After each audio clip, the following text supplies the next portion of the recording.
Salamat sa mapagpalayang pagmamahal. Welcome to our 365 Daily Devotion. Ako po si Alexander Gomez from Batch 3.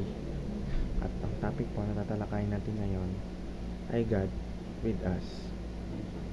Ngayon po ang ating pag-aaralan ay tungkol sa Matthew chapter 1 verse 23. At buksan po natin ang ating puso at isip sa magandang salita ng Diyos. Sinasabi dito na the virgin will conceive and give birth to a son. They will call him Emmanuel, which means God with us. Or sa Tagalog, narito, magdadalang tao ang isang birhen at manganganak ng isang lalaki. At ang pangalang itatawag nila sa kanya ay Emmanuel, na ang ibig sabihin ay kasama natin ng Diyos. Teaching number 1. God wraps Himself with humanity. Ibinabalot ng Diyos ang kanyang sarili sa pagkatao. Sa pamamagitan ni Jesucristo, ang Diyos ay naging tao. Isinilang bilang isang sanggol upang makiisa sa atin. Ipinapakita nito ang kanyang dakilang pagmamahal at malasakit sa atin, sapagkat pinili niyang maranasan ang dating kalagayan bilang tao.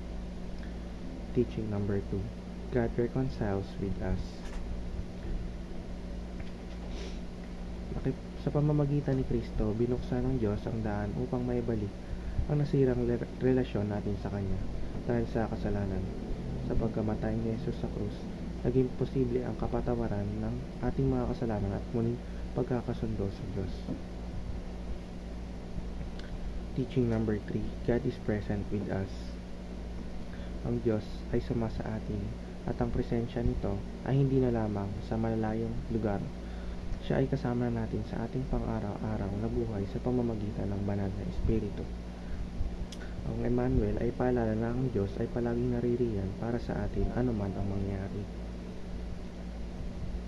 Application number 1. Treasure Jesus as the most precious gift.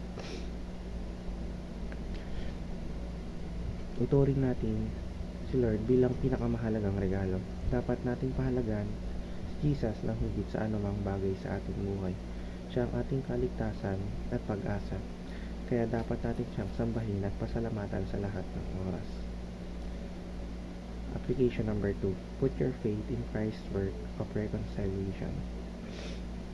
Magtiwala tayo sa gawa ni Kristo nang hindi natin kayang iligtas ang ating sarili mula sa kasalanan, ngunit ginawa ito ni Jesus para sa atin, kaya dapat tayo magtiwala sa kanyang sakripisyo at tanggapin ang kanyang biyaya. Application number 3. Fellowship with the Father and His Son through the Spirit. Makipag-ugnayan tayo sa Ama at sa kanyang anak sa pamamagitan ng Espiritu Santo.